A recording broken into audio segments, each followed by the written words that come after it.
नमस्कार प्यारे बच्चे, कैसे हैं आप सभी। मैं उत्तम और आप सभी का स्वागत करता हूं अड्डा 24/7 के सीयूटी हिंदी मीडियम के इस प्लेटफॉर्म पर। आज के सेशन में बात करने वाला हूं, अगर आपने अभी तक जो बीएचयू की प्रेफरेंस लिस्ट है वो फिल नहीं की है और आपके मन में एक क्यूरियोसिटी, एक चिंता जाहिर हो रही है कि किस प्रकार हम इस प्रेफरेंस लिस्ट को फिल करेंगे, क्या हम कोई ऐसी गलती ना कर दें कि जिससे कि हमारा जो ड्रीम कॉलेज या ड्रीम यूनिवर्सिटी का सपना है वो बीच में अधूरा रह जाए। तो इन सभी सवालों के जवाब देने के लिए, आपकी समस्या का समाधान करने के लिए मैं इस वीडियो को लेकर आया हूं। इस वीडियो में शुरू से लेकर अंत तक बने रहेंगे और एक एक जो बात है वो आपके लिए बहुत ज्यादा इंपॉर्टेंट होने वाली है। यहां पर हम बात करेंगे बीएचयू प्रेफरेंस फिलिंग की आपके रणनीति है और किसके लिए, 2026 के लिए, अभी के लिए, क्योंकि उसका एडमिशन पोर्टल आपका ओपन हो चुका है। अब यहां पर काउंसलिंग के महत्वपूर्ण चरण, काउंसलिंग के जो महत्वपूर्ण चरण होते हैं वो बेसिकली आपके 3 होते हैं। पहला होता है रजिस्ट्रेशन। आप अपने स्कोर कार्ड, एडमिट कार्ड, किसका, सीयूटी 2026 का, उसके आधार पर रजिस्ट्रेशन कर सकते हैं और फिर आप यहां पर अपनी जो पर्सनल डिटेल है और आपके जो एजुकेशनल डिटेल है वो फिल करके रजिस्ट्रेशन और फीस जमा करके वो आप लोग कर सकते हैं। पहला होकर रजिस्ट्रेशन का। फिर दूसरा है आपका प्रेफरेंस फिलिंग का। सबसे बड़ी समस्या आती है प्रेफरेंस फिलिंग में। बहुत सारे बच्चों के जो अंक हैं वो ठीक होते हैं लेकिन इतने भी ज्यादा नहीं होते कि उन्हें बीएचयू में एडमिशन मिलना 100% आ जाएगा। तो वो क्या करते हैं कि थोड़े बहुत तेज बनने के चक्कर में 2 से 3 प्रेफरेंस ही फिल करते हैं और यही उनकी गलती उन्हें ले डूबती है। अब ले कैसे डूबती है, मान के चलिए उन 2 से 3 प्रेफरेंस में उन्हें कॉलेज नहीं मिला तो फिर उन्हें बीएचयू में एडमिशन ही नहीं मिलेगा। तो प्रेफरेंस लिस्ट में कम से कम आपकी जो प्रेफरेंस है वो 15 से 20 बननी चाहिए, क्योंकि बीएचयू ऑलरेडी आपसे कहता है कि आपके पास इनफाइनाइट, आप अनंत तक जितनी प्रेफरेंस आप भरना चाहते हैं 15, 20, 30 आप लोग भर सकते हैं, जितनी उसके पास अवेलेबल है। तो भरो ना, पैसे थोड़ी जा रहे हैं। तो दूसरा है प्रेफरेंस लिस्ट का और तीसरा है आपका सीट अलॉटमेंट का। अब सीट अलॉटमेंट में बच्चे गलती क्या करते हैं कि आपने सीट लॉक नहीं की और लास्ट तारीख आपकी आ गई और तब भी सीट लॉक नहीं की, तो आपने हाथ से चीजें जाने दी। तो ये 3 होते हैं। पहला होता है आपका रजिस्ट्रेशन का, दूसरा प्रेफरेंस फिलिंग का और तीसरा होता है सीट अलॉटमेंट का। अब यहां पर बात करते हैं ड्रीम कॉलेज को हमेशा रणनीति का सही क्रम, सही ऑर्डर क्या है, यहां पर आपको बताया गया है। देखो, रणनीति का सबसे सही क्रम है कि जो आपका ड्रीम कोर्स है उसे पहली पसंद पर रखें। तो अपने पसंदीदा कोर्स को नंबर 1 पर रखें। हाँ, पिछले वर्ष का कट ऑफ अगर बहुत हाई रहा है तब भी इसको प्राथमिकता दें। क्या कुछ ऐसा हो कि बहुत बच्चे इस कोर्स में एनरोल नहीं करना चाह रहे हो और आपको सीट मिल जाए, नहीं होगा तो कोई बात नहीं, दूसरे में कर लेना। हमेशा अपनी जो चॉइस है उसे प्रथम स्थान पर आपको रखना चाहिए। सेफ कोर्स, ठीक है, बहुत सारे आपके सेफ कोर्स होते हैं। मान के चलिए कि आपके नंबर है 503, 504 और पिछले किसी कोर्स की मेरिट गई है आपकी 490, तो आप सेफ को भी रख सकते हैं। ठीक है, तो सेफ भी रखें लेकिन ड्रीम को पहले पर रखें।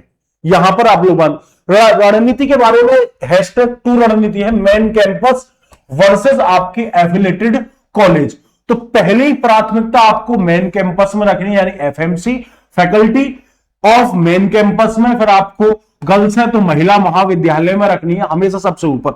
दूसरी प्राथमिकता आप एफिलिएटेड कॉलेज के साथ जा सकते हैं। इसके बाद आप डीएवी, वीकेएम, वीसीडब्ल्यू और एएमडीसी जैसे जो एफिलिएटेड कॉलेज है उनके साथ जा सकते हैं। दूरी और सुविधा का ध्यान रखें। ठीक है, एफिलिएटेड कॉलेजों का चयन करते समय हॉस्टल की उपलब्धता आपकी होनी चाहिए, तभी आप देखें थोड़ा सा। कभी आप ऐसे रूरल एरिया में चले जाएं जहां आपको 1-2 महीने सर्वाइव, अगर आप मेरी तरह हैं कि कहीं पर सर्वाइव कर सकते हैं, सड़क पर सुला दो तो फिर अलग बात है भाई। तो अगर ऐसी चीज है तो कहीं पर भी कोई सा कॉलेज मिल जाए, दिक्कत नहीं है। अगर आप थोड़ी अपनी सुख सुविधाओं को लेकर आपको उस माहौल में आप नहीं पड़े भले, तो वो आपकी गलती नहीं है। ठीक है, तो आप वहां पर सर्वाइव नहीं कर पाएंगे जहां पर प्रॉपर हॉस्टल और हाइजीन वगैरह का ध्यान नहीं है। यदि आपके अंक कम है तो एफिलिएटेड कॉलेज के सभी विकल्पों को भरना नहीं भूलें। तो एफिलिएटेड जितने कॉलेज हैं उसके सभी विकल्पों को आपको भरना है। ये आसपास ही है, 70-80 किलोमीटर की डिस्टेंस पर आपके देखने को मिल रहे बीएचए। गोल्डन रूल क्या है, प्रेफरेंस की संख्या।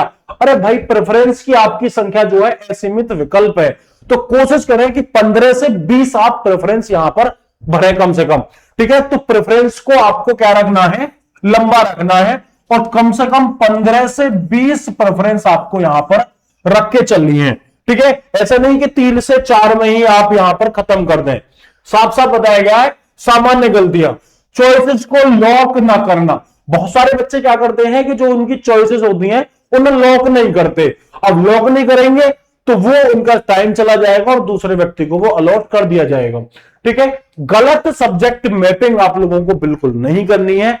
सब्जेक्ट मैपिंग जो हो बिल्कुल सही होनी चाहिए। ठीक है, कैटेगरी का गलत चयन, कुछ लोग क्या करते हैं, जनरल से हैं ओबीसी भर देंगे, ओबीसी वाले जनरल भर देंगे, ठीक है, ईडब्ल्यूएस भर देंगे। तो गलत कैटेगरी का चयन ना करें।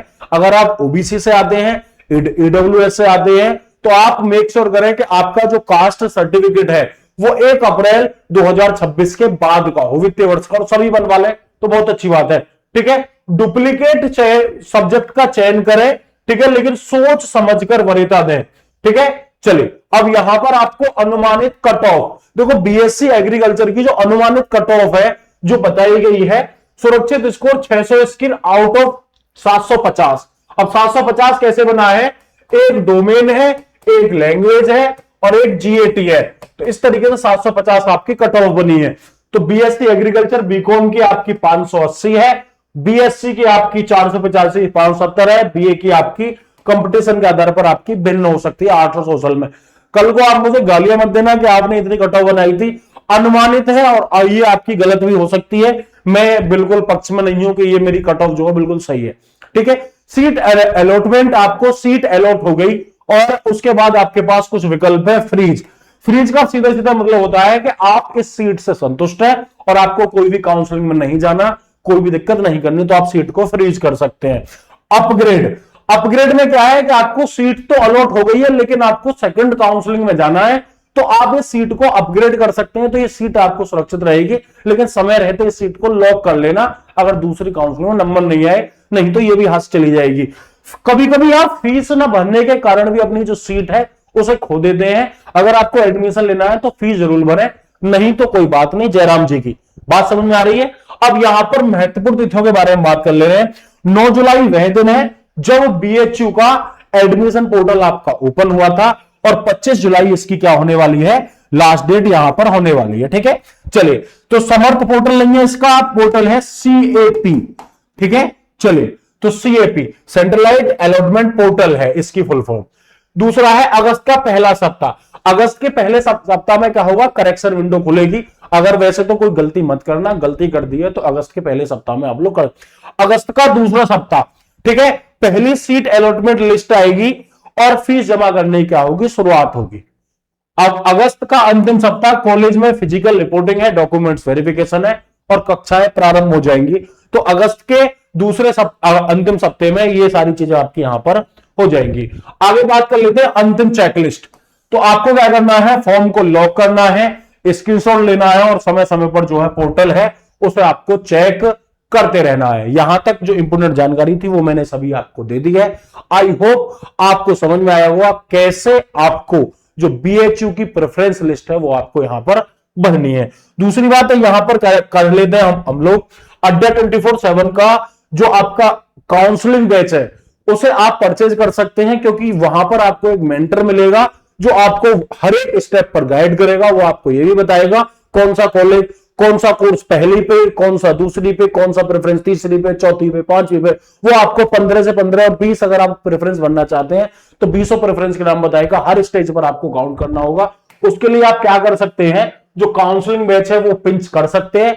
ठीक है, तो काउंसलिंग बैच है उसे परचेज कर सकते हैं। साथ ही साथ अगर आप ड्रॉप लेने का सोच रहे हैं कि मेरे नंबर बहुत ही ज्यादा कम आए हैं, तो आप हमारे जो लाइव बैचेज हैं सीयूटी यूजी 2027, ठीक है, जीएटी प्लस आपके गेट लैंग्वेज, सॉरी हिंदी और जीएटी और आपका आर्ट्स बैच में एनरोल कर सकते हैं। ध्यान रहे एक चीज का कि जब आप इन कोर्सेज में एनरोल करेंगे तो एक कूपन कोड इस्तेमाल कर लेना, उत्तम 21। इससे ज्यादा मैक्सिमम डिस्काउंट आपको कहीं से नहीं मिलेगा। इस कूपन कोड को आप लोग इस्तेमाल अवश्य कर लें। अब आ जाते हैं प्यारे साथी काउंसलिंग बैचेस पर। ठीक है, तो काउंसलिंग बैच पर आ जाते हैं। यहां पर आपको नहीं दिखा रहा, तो यहां पर यूजी पीजी एंट्रेंस एग्जाम पर चले जाएंगे, तो यहां पर आप लोग देखेंगे सीयूटी यूजी काउंसलिंग। तो काउंसलिंग में जब आप जाते हैं तो ये आपको सारथी सारथी प्राइम दोनों बैच आपको दिख रहे हैं। अगर आप सारथी के साथ जाते हैं तो जुलाई 38 से डिस्काउंट चल रहा है। अगर आप और डिस्काउंट चाहते हैं तो मैंने बताया ना कि उत्तम, कौन सा कूपन कोड इस्तेमाल करना है, उत्तम 21। यहां पर इसे हटाओ और यहां पर डायल करो उत्तम 21। तो इस कूपन कोड को इस्तेमाल करेंगे तो आपका जो डिस्काउंट है वो 821 रुपए में आपको कोर्स मिल जाएगा 548 के डिस्काउंट के बाद। आई होप इस सेशन में जो मैंने जानकारी आपको दी है समझ में आई होगी। कोई दिक्कत समस्या परेशानी हो तो आप लोग कमेंट सेक्शन में कमेंट करके बता सकते हैं। Thank you so much. जय हिंद।